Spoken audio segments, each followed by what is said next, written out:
Welcome once again here on the Regional Radio Sports Network. I'm Paul County, the president and founder of Regional Radio Sports. We're broadcasting here today from Bethel University in Mishawaka, Indiana. We're inside the Y-Camp Athletic Center. A lot of great things going on here.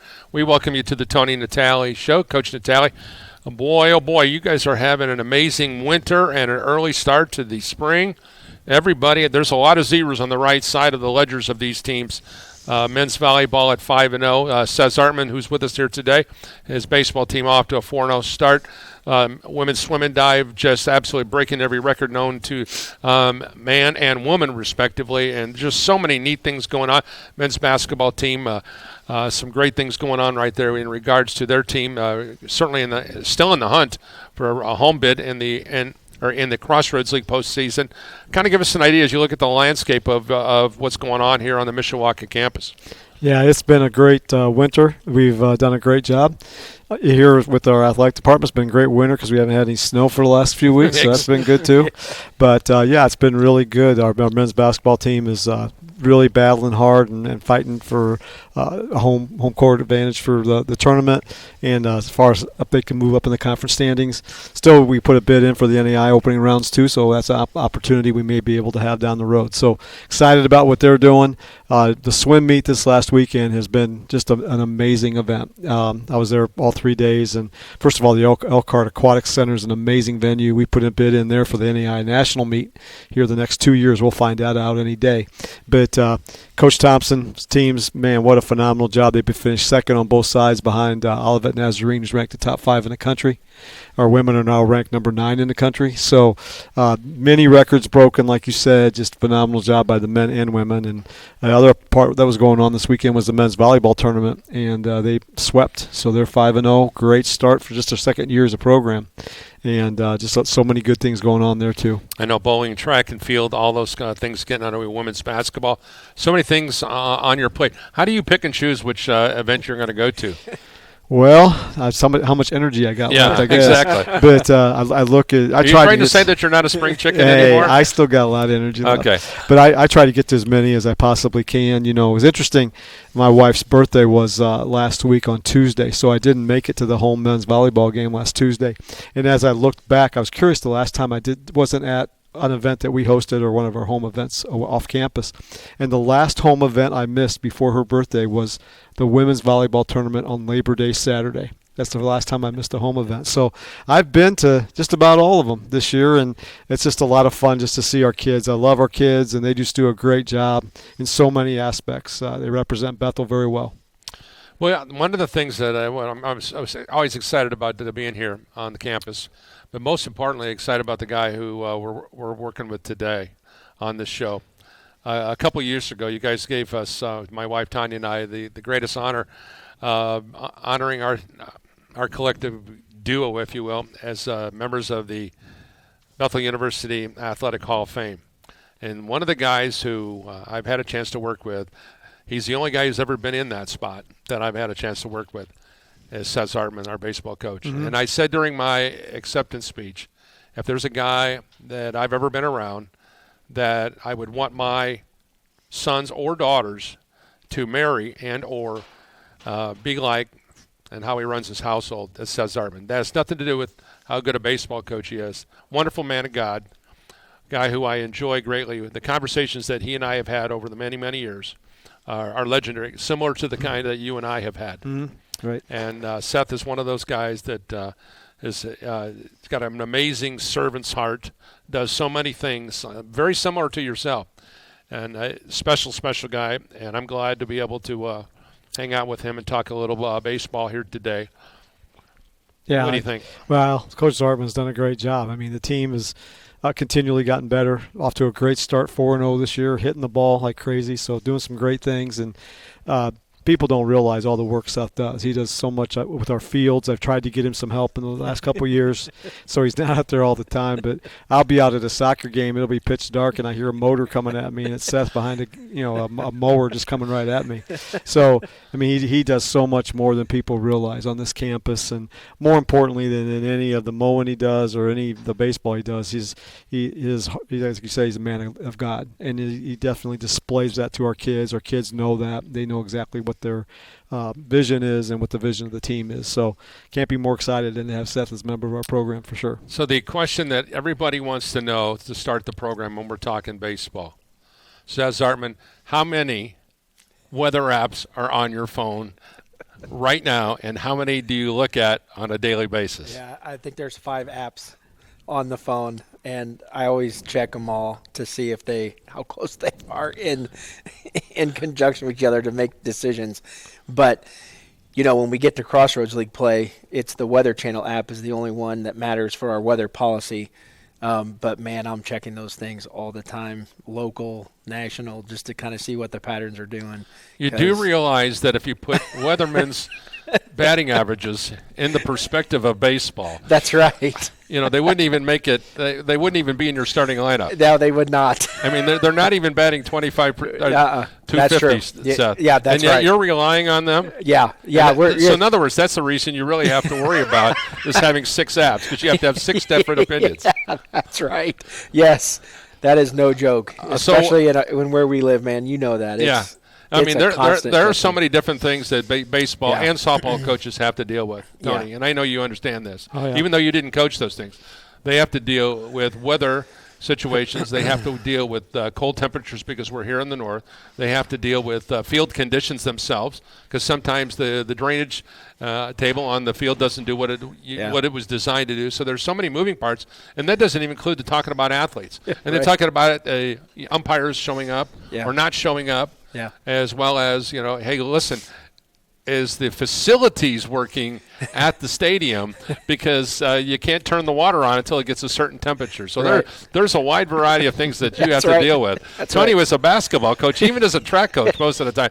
You guys were indoors, right? I could relate to the weather apps, though, because I did that for many years with track, and whatever I saw in that weather app, I knew it was going to do the exact opposite. So that's exactly was my train of thought with that. But yeah, exactly. And the thing can change 8 times in 24 hours. That is for sure. It's crazy. So how much of the policy has changed with the Crossroads League over the years in regards to minutia? Can I use the term minutia for this? Because that's what it is, because it's nothing to do with you playing the game itself. Right, yeah. So when you talk about the weather, in the Crossroads League, gosh, it's been in the last 5 or 6 years that weather policy came into play for us. And before that, I mean, it literally was coaches just looking at the weather and and if it was above freezing, you were trying to get the games in, and you were hoping for some sunshine because it made those 34-degree days feel a little bit better, But when the weather policy came in, depending on if it's a single game or doubleheader,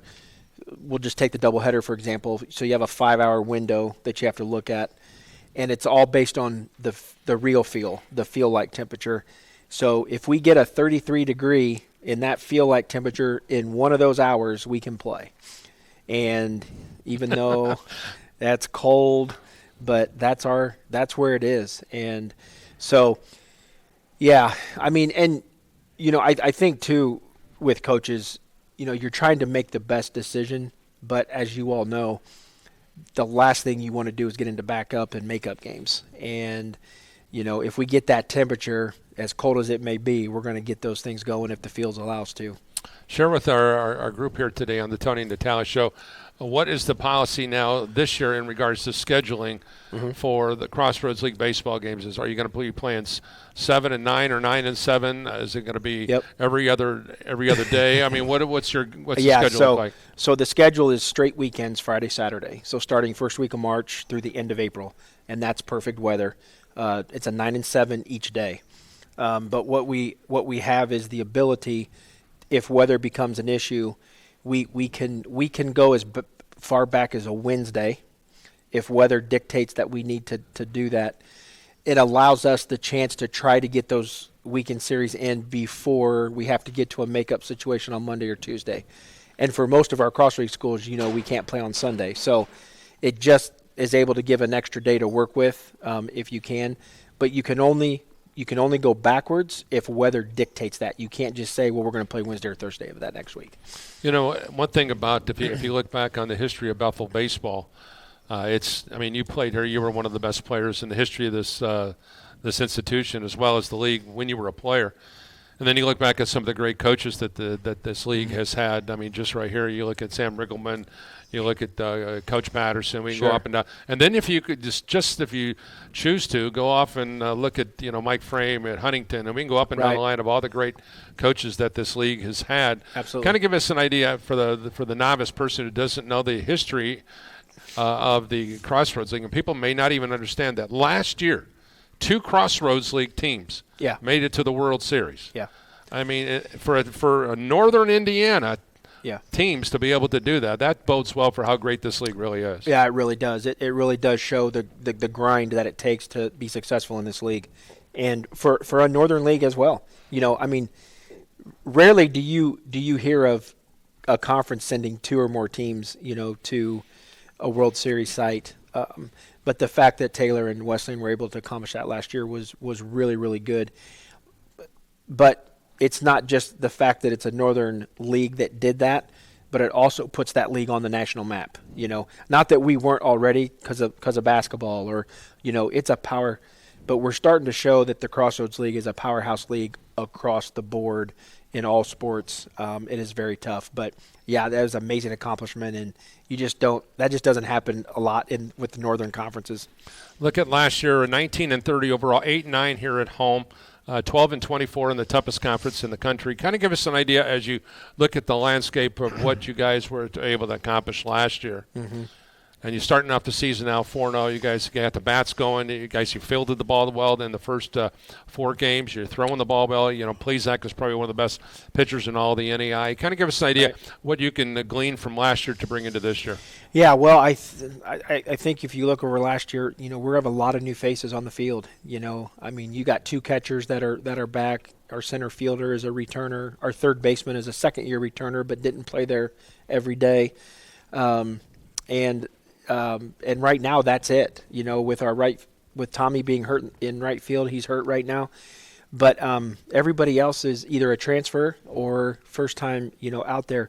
But one of the things coming out of last year that we feel like to this point we've done well is probably shored up our defense a little bit better, especially on the infield. Our middle infield, we feel like we've done well there. Those guys are going to be able to make some really good plays. They're very athletic.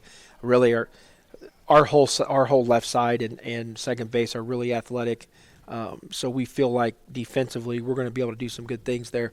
And also obviously, one of the things coming out is our run production needs to be a little bit better, especially when it comes to league play. We left so many guys on base last year in scoring position. And those are one of the things coming into this year and our preparations from the fall to here is really honing in on the fact of how important it is to execute when guys are in scoring position. And one of the key things of that is 2 out hits. We saw ourselves get a few of those this weekend.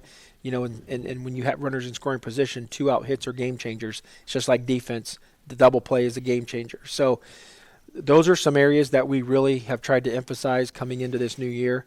And we'll see how we keep responding and moving forward with that. But, it's one of the areas that we really feel like we have to pick it up, to really better ourselves in league play as we get there. Tony, when you when Seth comes to you and say, hey, listen, I need another coach, or I need this, or I need that from a budgetary standpoint, I know that there's a blanket out there that you have to be able to say, hey, listen, I've got a little bit of this, a little bit of that. And if not, Seth, you got to go out and raise the money yourself and try to get that kind of stuff. So how do you, from an athletic director standpoint, and I guess there'll be a blanket question for all the teams here on the campus, how do you handle that?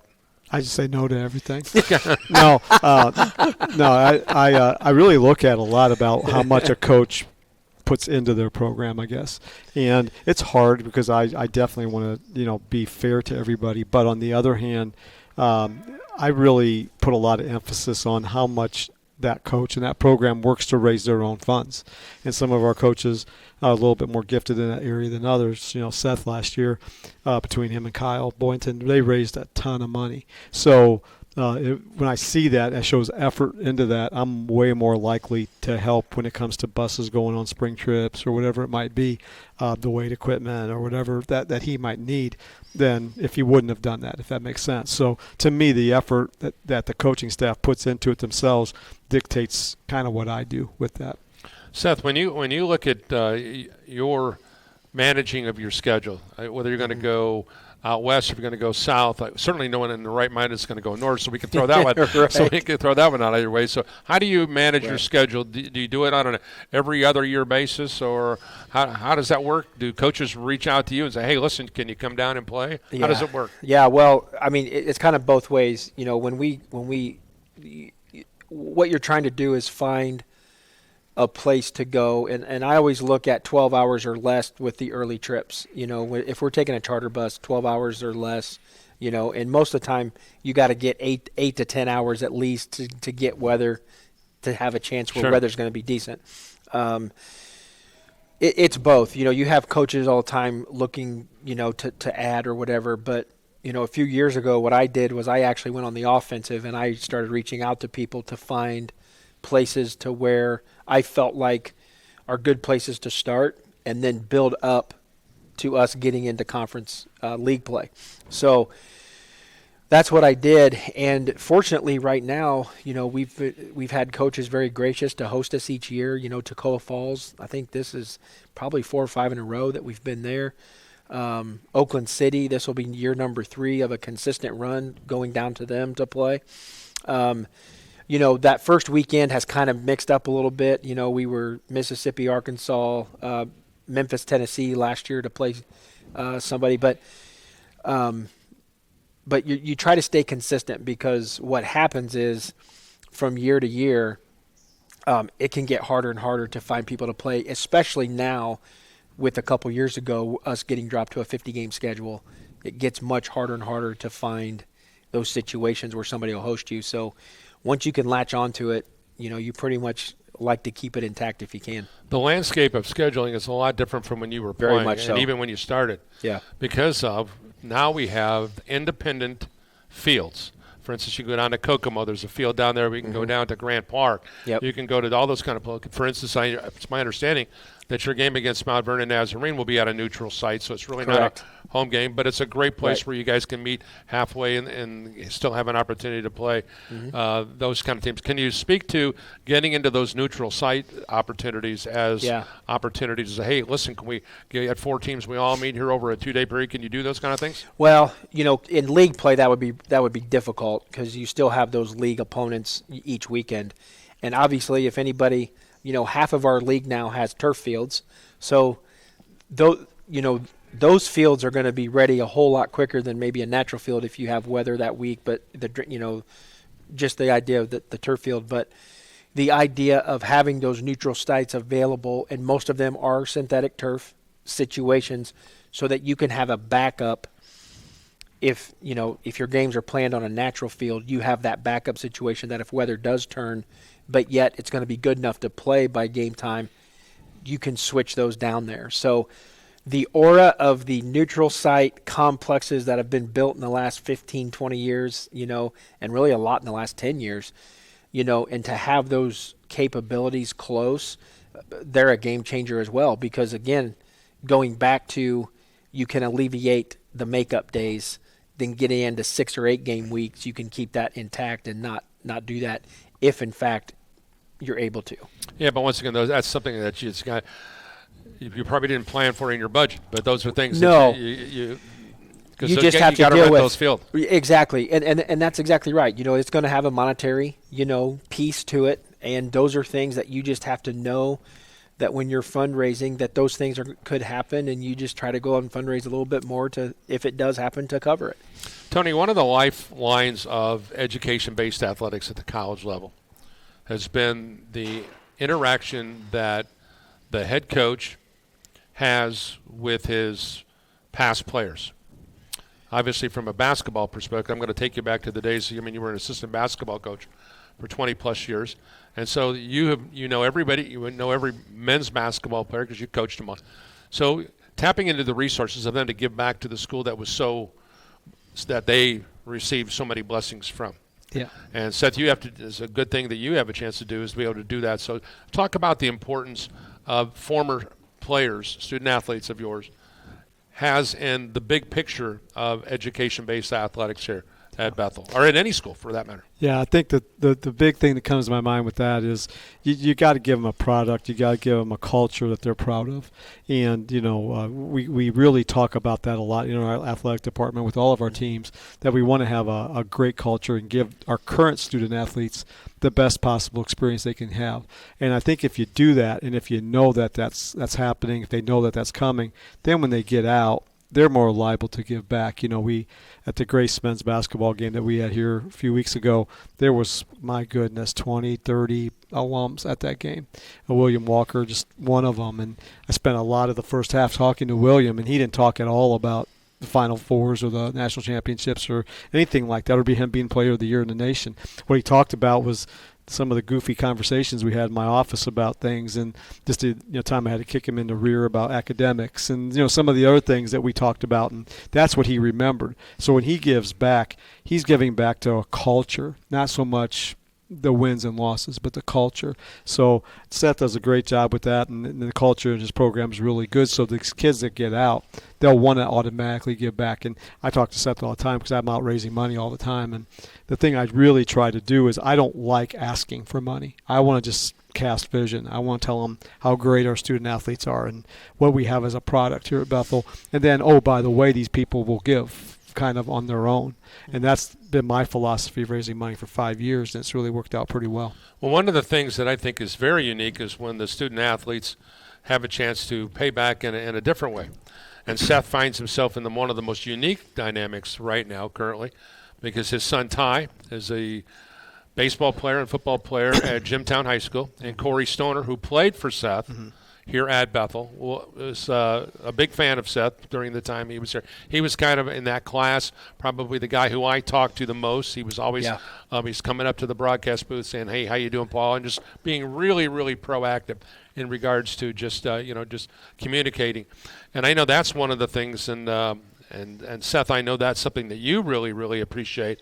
Not only is that you have someone that you coached, now is coaching your son, and that's what's neat about how the whole thing comes full circle. It really is. It's such a – it is – I don't even know how to describe it. I was just – in fact, just having a conversation with Corey the other day and, just telling him how grateful I am for the fact that my son gets to play for him, because he does it the right way, and he's a great coach, but he cares about his athletes, and there's a vision there that he has. It's not just about what they do on the field, but he's investing in them off the field. And, it is. It's a great feeling. It's just to see those guys go out and impact in that realm, being coaches. It's a lot of fun to watch, and it's a lot of fun to be a part of, because I get to see it, happen. And, I don't know if I can speak enough to that, and that's what it's about. That's what makes it worth it. Tony, when you and Coach Lightfoot were together, I think there was one particular stat one year that between the two of you guys, you had something like 50 some odd guys that were either head coaches in high school or in college, just in our geographical area. And so you kind of look at the family tree that you and Mike were able to develop. I don't think that you can't register those things in red banners, and you can't register those things in wins. You can register those are going to be blessings that I think you'll get when you get to heaven. Yeah, and the thing that resonates with me when I hear you say that is all of those kids that played for us that are doing that, they're impacting numerous kids today. So that impact just continues down the road, and they're going to have coaches that coach under them and players that play under them that are going to do the same thing. They're going to move on. So it just keeps going, and it's so exciting for me. That's been one of the things that's been so great about Bethel is all of the family tree, all of the culture that's been passed down as we continue to move on. It's been really amazing. In closing, and this edition of the Tony and Natali show, Seth, real quickly, you guys start off to a 4-0 start, so you're going to kind of moving forward with this. Once again, we talked about this just kind of on a flyover. You probably have the best pitcher in the Crossroads League. I think I can safely say that. And you look at Frank Plezak, a kid out of Crown Point High School, and your everyday lineup. And I know that one of the things that I will say this is pretty, I don't want to use the word cut in stone, but one of the things that is pretty standard for you is the lineup. If you're in the lineup, you have to do something really, really bad to take yourself out of the lineup. Right. And so, have you settled in on your 1 through 9, or is this still part of the growing process of who is going to be playing well? Are you more willing to get adventurous and trying guys in new spots this time of the year, or has all that stuff been decided in fall ball or during practice? Can you give us an idea? Absolutely, yeah. I would say right now I'm more to the apt. I'm still fluctuating a couple different pieces to kind of see how it's going to fit in for us. And that's what I try to do in these early season travels, really try to find out. Now, let me backtrack and say I do have a really good idea coming out of fall baseball. You have an idea of who your top 9 to 11 guys are, per se, at that point. So, yeah, you have a really good idea because, you got 7-8 weeks there of fall where you're getting a good evaluation of those guys. But, yes, right now there's still some fluctuation. I'm still maneuvering some chess pieces just to kind of see how I feel like guys will respond. But by the time we get to opening league weekend, as you say, over many years of watching me, we'll be pretty set.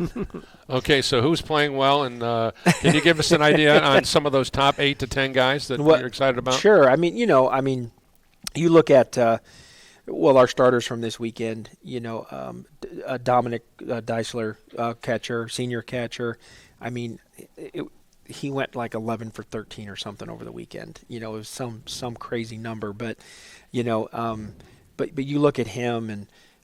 You look at Dom and even Corbin Greenslade, junior catcher, our 1 and 2 catchers, those two guys we're going to expect a lot from, as we move forward. And then, Jordan Lancron, sophomore, and then, Cooper Tolson in center field, there. And then, Jesse Stout, shortstop transfer, I'm really looking for some big things from him. He's got a year of experience, a freshman year of experience, and hopefully we're going to see him do some good things. And, his bat got off to a pretty good start, And then my 2 first basemen, I got a junior, a transfer that's a sophomore, and then Seth Ambrose Jr. Their bats didn't quite get off to a hot start this weekend, but, we'll see. We'll see where that takes us with those 2 guys, but really look for those guys to be part of that middle part of the lineup, if we can, on a daily basis. So, I think those are some of the guys with the hot hand that we're expecting to have a hot hand at this point. And then some of our quicker guys, you think Elijah Gaines at second, Andrew Dillon in left. Those are speed guys. We want to try to utilize some bunting game with those guys and really make their speed put pressure on the defense, and we have that capability. So it's exciting to kind of see how we transform as we move forward, but don't quite have exact all my pieces together yet, but we're real close. Okay, don't forget you can see Bethel baseball all season long on regional radio sports, all the home games. And I got a task for Seth. By the opening day of the first Pilots game, we want to have the all-time 1 through 9 Seth Zartman baseball team. Oh wow! 1 through 9, including let's figure 4 pitchers in that group. 4 pitchers? Yeah. Okay. All right. All right, I'll do my best. Do your best. By opening day. By opening day, our opening I got broadcast. a month. I got about a month and a half here. You and Kyle. And before we spring, we got to talk about Kyle Boynton, your assistant coach. Absolutely. He is he's a diehard guy. We will forgive him the fact that he is a fan of the Los Angeles Dodgers. I mean, that's right. That in itself, is one of those weirdest dynamics you can imagine. But what's it like having a guy who really, really loves what he's doing? Yeah. And it's so important, and I think this is why I go back to when Tony was coaching with Mike. Yeah. The 2 fit together like a glove. They right. really, really, it was the perfect marriage of 2 guys working together. Yep. And I see the same thing with you and Kyle. Yeah. So talk about Kyle real quick before we because we'd be remiss if we didn't mention him. And I can't say enough about him because, like you said, when I was able to bring Kyle in back in 2015, that was a game changer for us because not only was I getting a guy who was a pitching guy and could take over our pitching staff, and I had lost the guys that had been working with our pitchers up to that point, had for various reasons, had been gone from the program. But so one that, to bring a constant piece to us which is the pitching side for me Sure. because that's not my specialty. And then the recruiting piece, somebody who loves to recruit. And at that point, up until that point, man, I was pretty much doing it all myself. Yes, you were. And, to have somebody else is excited about recruiting, and it really rejuvenated me over that first few years, knowing how much he enjoyed that.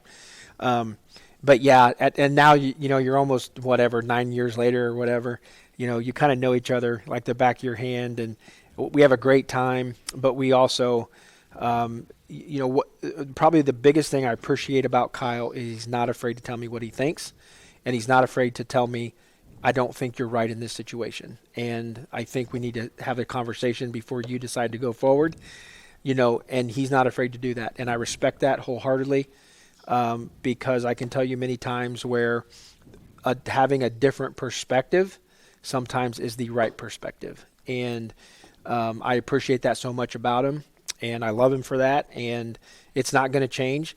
And we can disagree to agree sometimes, and we just keep moving forward like it's going. But I appreciate that very much from him. I think, Tony, you and I have had that conversation. How many times have you and I agreed to disagree? Oh, yeah. I thought you were going to say Coach Lightfoot. No, Yeah. that'd have been many times a game. Yeah, I mean, exactly. but that's the great thing about a great friend. Is Absolutely. A great friend is going to be one, Yep.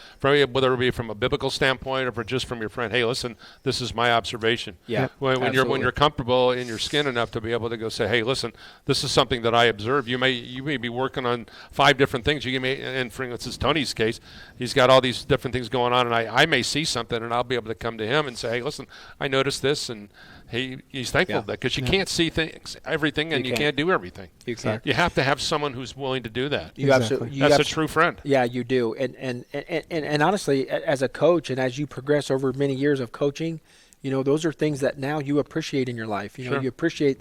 And I'm like, man, where was that 6 years prior to that? Yeah. But it is. It's great. And as you said, we all have many things on our plate. So, to have that person who can keep you accountable, but also is not afraid to step in and say, look, I think we need to discuss this more before we move forward. There you So go. it's great. It is. It's fantastic. And I love him to death. You got a good one there, Coach Natali. That's for sure. That's for sure. That's going to do it for the Tony Natali Show. Special thanks to the legendary Hall of Famer, Seth Zartman.